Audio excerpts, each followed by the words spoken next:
One of the many shows that you did at Screen Gems was Naked City. Let's talk about that.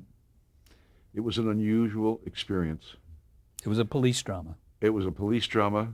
I think Sidney Kingsley wrote the original, if unless I'm wrong. Burt Leonard.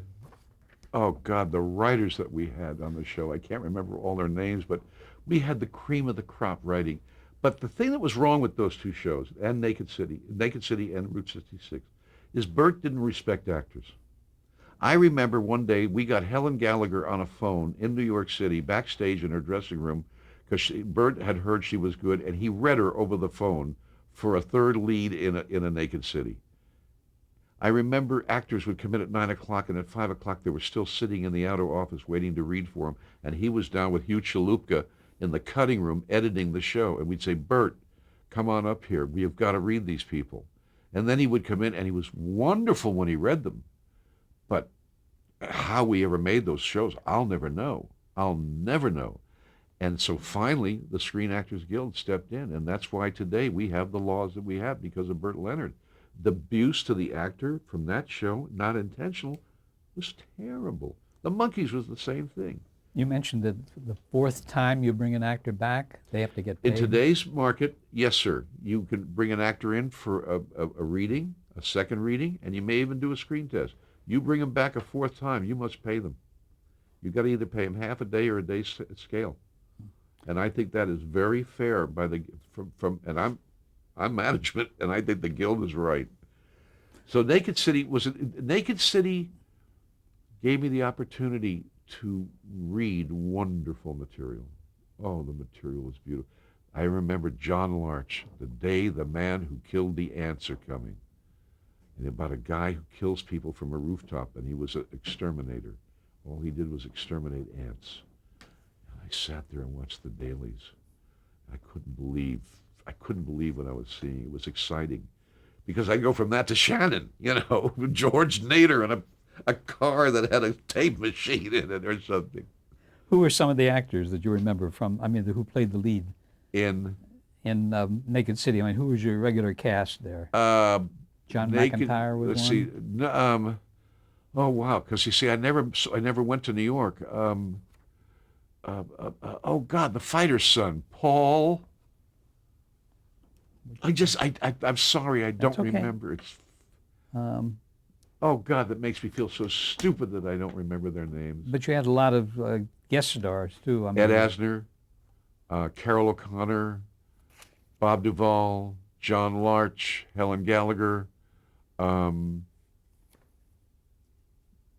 the guest stars on Route 66 and Naked City were the cream of the early dramatic actors that later became stars on television. And we had access to every single one of them, and we used every one of them. I'm sorry I don't have my cast list here. I would be That's proud to okay. bring them Paul up. Burke was one of them. Paul Burke. Yeah, Marty Burke was his father, heavyweight. yep, yep. That's how I remember Paul Burke. And Nancy Malone, who became a director then. Nancy Malone was in it, yeah. The wonderful actress from Made It Enough who passed away. Diana Hyland Oh, was in it. John Travolta's girl. Yes. Yeah.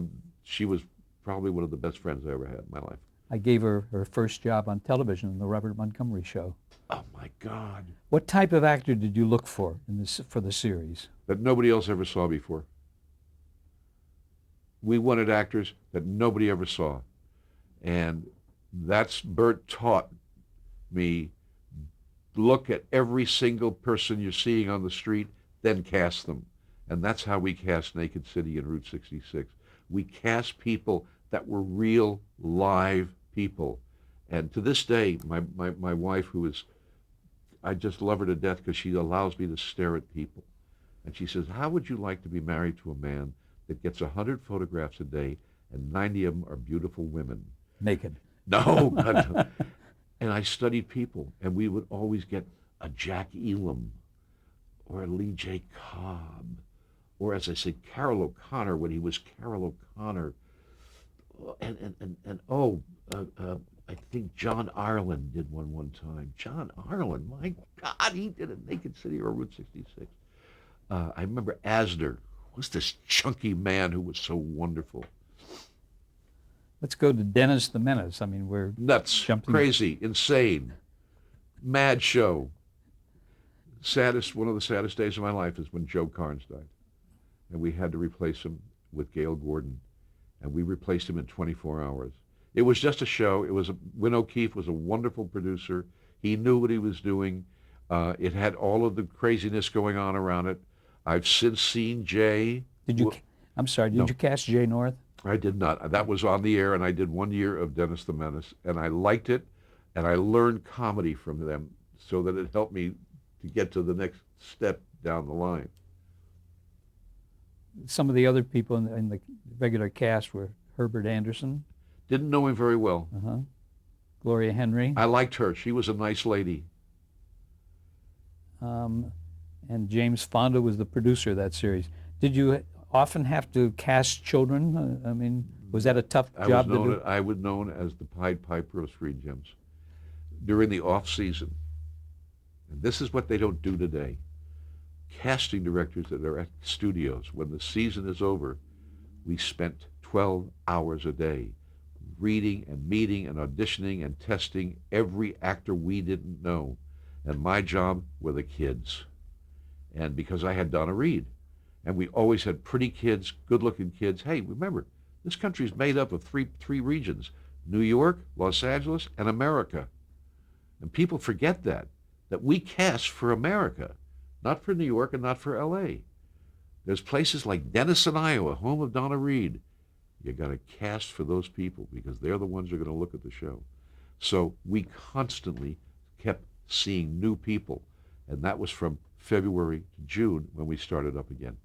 So I saw kids day in and day out. What did you look for in those kids? That unusual kid, and I always looked for Foghorn. Do you remember Foghorn? The little kid, and the other little guy with the round face, the buck-toothed little kid, always looked like that. I always looked for the kid next door, not the leading kid, because the lead kids were boring. And the proof of the pudding is that most of the lead kids could never get past the series. And when they did get past the series, they flopped because the series was geared to them. I tried to find that one little kid, and I remember him coming through my door. I can still see him. He was 7 years old. He had this flop of hair. And I said to Dick Wilkie, I think I got something special in my office. And he walked in and he went, oh my gosh. I said, we've got nothing for him. Hey, so-and-so's doing The Life of Jamie McPheeters. And we called Metro. And we called the producer, and Al Trasconi says, we got a kid here called Kurt Russell. You got to see him. And we sent him over, and that was the beginning of Kurt's career, because we had nothing for Kurt. And at the same time, Mickey Sholdar was this wonderful little guy, and we were doing a thing called The Farmer's Daughter. Oh, God, he was right for it, you know? And so that's how we spent our time, looking for these wonderful, off-the-wall, interesting, non-show business children. And not cute. I hate the word cute. I think we all do. Let's go to Route 66, which was on the air from 1960 to 64. Yes. Tell us about some of your adventures there, casting. Well, I remember that it was, of the two shows, it was the toughest to do because we never knew where we were going to be from one week to the other. And I've got to give credit to cast and crew. I mean, those two leads, I don't know how they did it, but we always had wonderful shows, very, very interesting shows, and they were done exactly the way Naked City was. That's right. The show traveled all over the country. All over the country. And they only came to California once, and that was the disastrous show where they shot over in Catalina, and George got hepatitis. And we had to close down, and that's when we had to replace George. Don't think that wasn't a panic to Screen Gems. And Gary Conway, I think, was the guy that we replaced him with. And we had trouble replacing to get him shoes because he had the biggest feet of anybody we ever had. That was George Maharis. George got sick, and he was in the water. Now, see, this is stupid. In those days, George got in the water off a rock on Catalina. He was in the water for 12 hours. No stuntman. He did it himself. And George was a pro. I mean, he did anything you asked him to do, as did Marty Miller. And we just knew once George was replaced, God love Gary, it never went any further than that. We didn't have, didn't have the guts of the show. George, we lost it with George, and I love George. He was a good guy. The third member of the cast was Glenn Corbett. That's who it was, not Gary Yeah, Conway. yeah. Gary was later on in Land of the Giants. Glenn Corbett.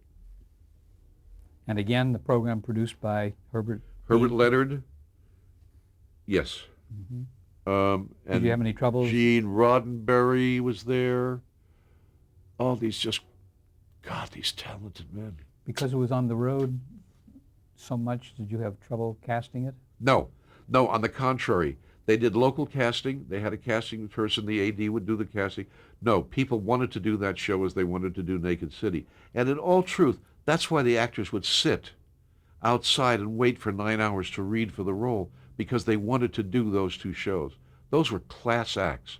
They were very classy, well-produced, well-directed, well-written shows. I mean, you know, we had wonderful stuff there. You know, a question I wanted to ask you when we were talking about the kids, how were they treated at the studio at that time? That's tough to answer. As the casting director, I was on the outside once the show was cast.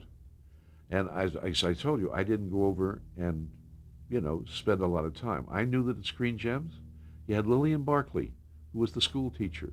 She ran Columbia for Mr. Cohen. And by the way, let me make an aside here. People like to say things about people in our business. And I will say this for the record. I don't care who sees it, and I will argue this with anybody who says, well, I knew different. Harry Cohen, president of Columbia Pictures, was one of the great studio heads that I ever saw, that I ever had the chance of working with. I loved Mr. Cohen, as I loved Mr. Zanuck, Darryl Zanuck, who I had known since I was a little boy. Harry Cohen was a movie maker. He was a showman.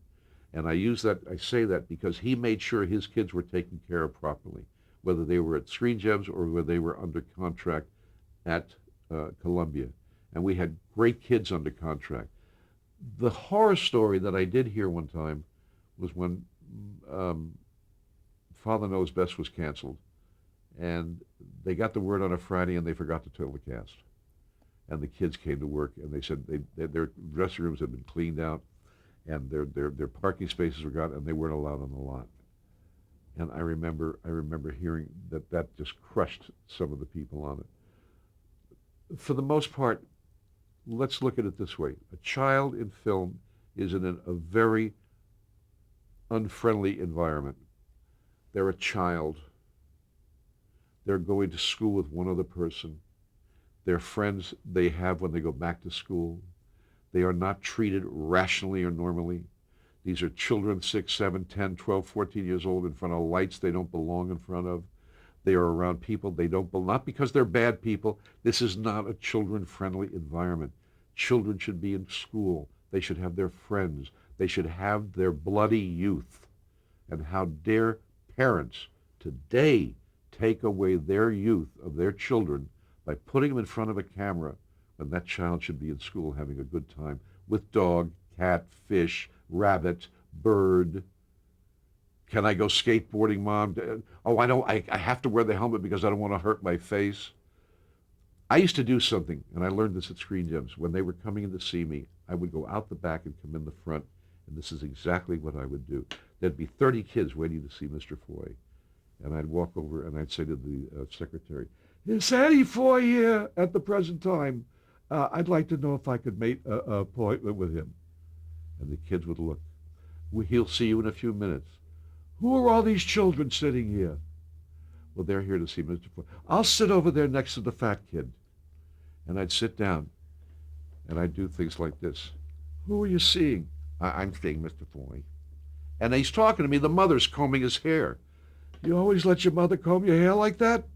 What are you, some kind of a strange kid? You like mothers who doing the hair with the hairspray?" And they would look at me, and all these kids were being primped. And the first thing they would do when they come through there, I'd say, "Put your hair, rub your hair out, and pull your shirt out, and sit down and relax, and look at the toys on the wall." Hey, you're fun. You're fun.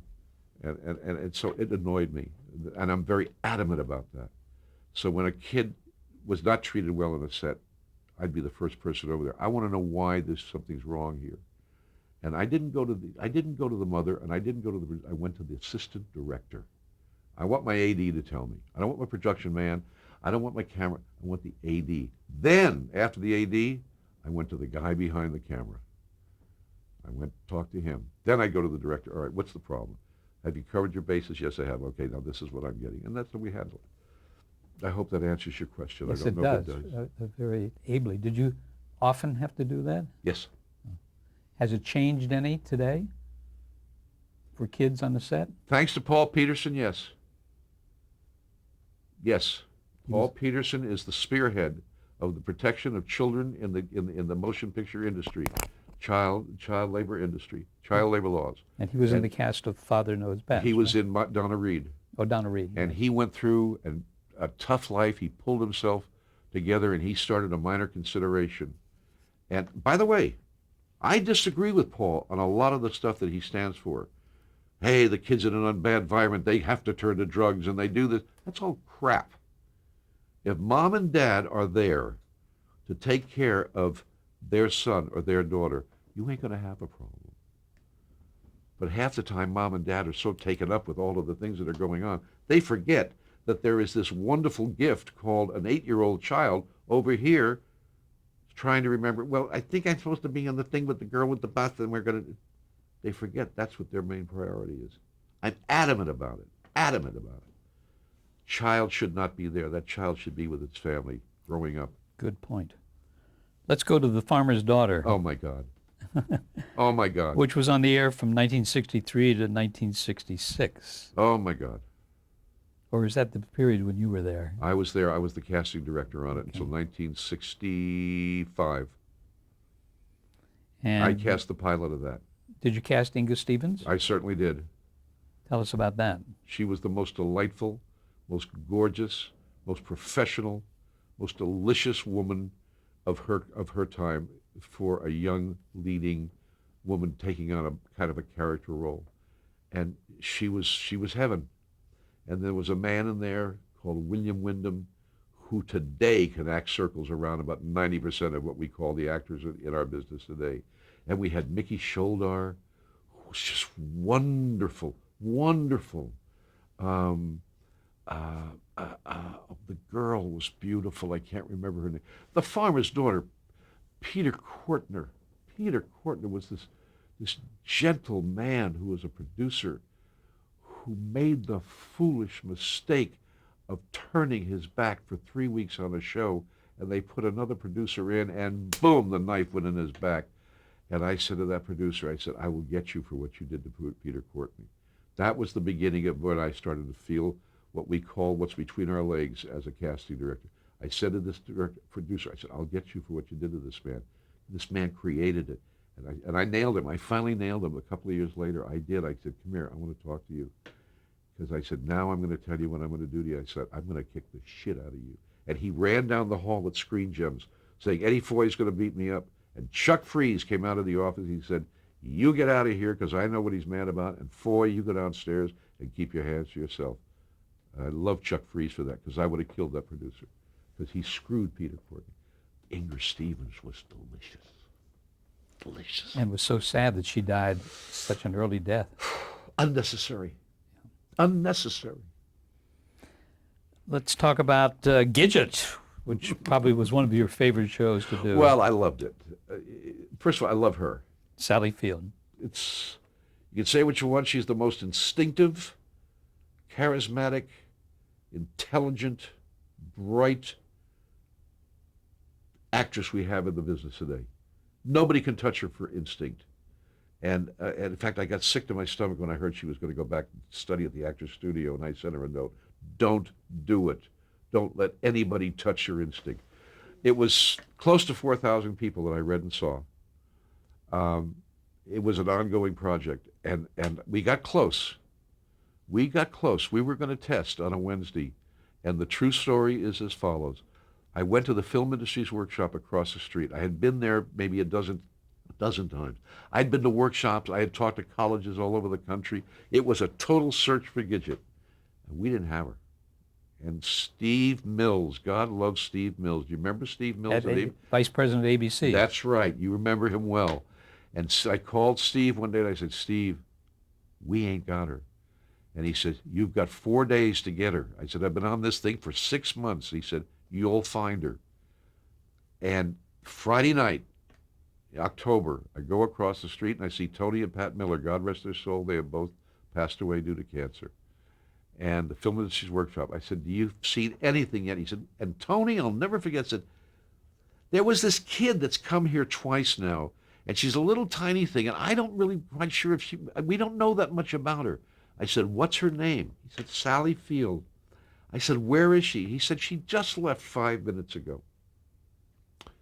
I said, "What do you mean left?" "She's gone outside to find her dad's going to pick her up." I didn't know her dad's Jock Mahoney, an old friend of mine, her stepdad. I go out, I look up at the end of corner of Gower and Sunset, and a Beechwood and Sunset, at the end where the gate was in those days, and there's this little bundle standing under a streetlight. And I ran up the street, I swear to God, lightning strike me dead. And she saw me coming, and she turned around and she looked, and I walked up to her and I said, "Hi, how are you?" And she said, "Fine." I said, "Are you Sally Field?" She said, "Yes." And this is what came out of my mouth. "How would you like to play Gidget?" And she said, "I'd like that." I said, "Would you be in my office at 3 o'clock Monday afternoon?" And I pointed down the street to where I said, "Come to that building." And on Monday morning, I walked in and I said to Millie Gussie, the head of casting, "I've got Gidget." She said to me, "You can't have Gidget. We haven't found her yet. We're testing on Thursday, Wednesday, and we don't have Gidget. We got to go in front of a camera." And 3 days after that, I said, "I got Gidget. Trust me." All these girls came in, and she was there. I didn't say a word. And Millie kept coming in, little Millie, the little tiger woman. She said, "Where is she? Where is she? Where?" I said, "I'll let you know when she's here." And she came in, and we talked, and I said, "That's it. It's over with." I said, "Millie, I want you to meet Sally Field." And Millie's mouth dropped. Put her in front of the camera the next day. She tested, and in the middle of the test, she crossed her eyes, and the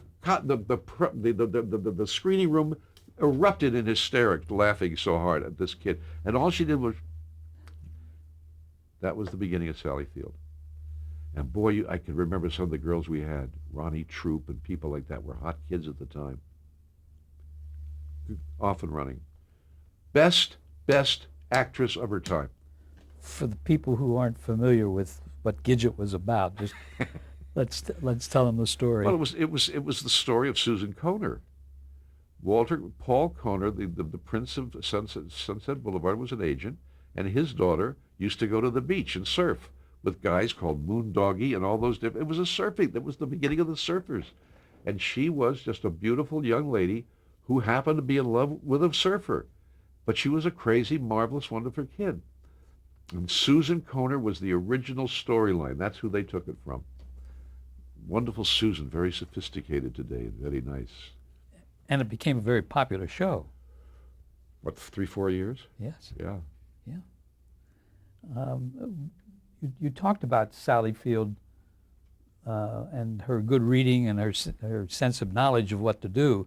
How was she as a person? Wonderful. She was charming. She was clean. She was adorable. She was 15 and she was sexy. She had that next door crazy sexy quality about her. She was every 15-year-old boy's dream. She came from a wonderful background. Jock Mahoney and her mom, I can't think of her mom's name, but Maureen O'Sullivan. Maureen O'Sullivan was her mother. She wanted to be an actress all her life. This happened. She was a charming young lady. I haven't seen her, and I still, when she goes on television, she tells the story of Eddie Foy. Most people like to forget it. She comes right up. This is how it happened. And I adore her for it. And I owe my career, she's one of the 3 people I owe my career to. What about I Dream of Jeannie? Did you work on that from the beginning? Yes, sir, from the very beginning, and I saw the pilot when it was written. 1965? Yes, sir. And it was on the air until 1970. You ready for the pilot? Yes. Legal paper. A piece of a legal pad. Astronaut finds bottle on beach. Opens bottle, genie comes out of bottle. Sidney Sheldon. That was the pilot of I Dream of Jeannie. He had thought about that and wrote it down just like that. A piece of legal paper. I saw the paper. We had looked at a lot of ladies. Hagman, yes, we redid the schedule because he was doing In Harm's Way at the time. And Billy. Daly. Oh, funny, wonderful comic, and all the characters we put around him. But he kept saying, "Who's this girl, Barbara Eden?" Sidney said, "Don't worry, we'll get her." Well, we couldn't get her because she was doing the Lafayette Escadrille with Tab Hunter over at Warner Brothers. So I don't know how we finagled it, but we set up the screen tests like on a Friday, the last day of shooting on Lafayette Escadrille. We set ours up late to make sure that when she finished, she'd come right over and work. Well, we didn't realize they were running late, and we're holding a crew. And Seymour Friedman, probably one of the greatest production managers in the history of television, he says, he came into my office one day, and we always got along. He'd say, "Foy, why the hell am I not shooting Barbara Eden? What's going on here? She's finishing up, and you're stalling me." "You're right. All right, I'll give it to you. I'll give it to you, Foy. I'll give it to you." And sure enough, she came over. Everybody was gone, and she walked out on the set, said 5 words, "Goodbye, see you later, next." And you knew that was it. Oh, the minute I read it. I used to, when I was a young actor at 56, Barbara was the color girl at NBC. They'd put her out there and match all their colors with the cameras in those days. When they were testing. Then they were testing, and I would drive her. Or we'd have to, if we went someplace, there would be an arranged thing where I would take it, but she was wonderful. And to this day, she's one of the true ladies of our business. She's a true lady. Adore her. What And was Hagman was crazy. He was just mad. Hayden Rourke was the psychiatrist. What a wonderful actor he was. What a cast we had in Jeannie. God. what was it like working with Sidney Sheldon? How you're working with the giant. I mean, when you ask me questions like that, I'm going to refer to my boxing love. I'm working with Joe Louis. I'm working with Jack Dempsey. I'm working with Marciano. I'm working with Sugar Ray Robinson. Are you kidding? I got the best. I got the best. And he's saying to me, Sidney is saying, "Wait till you work with the guy across the hall." Little did I know what was coming. But he was the best. Oh, God, loved him. I loved his wife, too, Georgia Courtwright. I loved her. Good people. This is what our business is about, is people like Sidney Sheldon. I have a question here on the list of who did you cast in I Dream of Jeannie? Did you cast Hagman and Daly and those people? All of them, yeah. All of them. We did everything. Okay. We did from the top down. Millie and myself, we worked on that together. She had her thoughts, I had my thoughts, and we did it together. Casting is a team effort. Anybody that says casting is not a team effort is not a casting director. They're wannabes. It's a team. In those days, the team was your mind, your heart, and the person sitting next to you. Today, you have the casting departments today, the casting directors, 90% of them are frauds. They're frauds. They have, I only do 3 roles, this person does 4 roles, this person answers the phone, this person does this person runs the tape, this person runs the deal, and this person does this, and when they're done, they all go their way. They're all frauds. You get Mike Fenton, he takes a picture, forget it, see you tomorrow. Take Lynn Stallmaster, come on, see you tomorrow. You take those casting directors, Donna Dockstetter, Jerry Franks, goodbye, we'll see you tomorrow. Laurie opened it, see you tomorrow. And you know what I'm talking. These were champs. Sidney Sheldon was a champ. We're going to take a break to change the tape.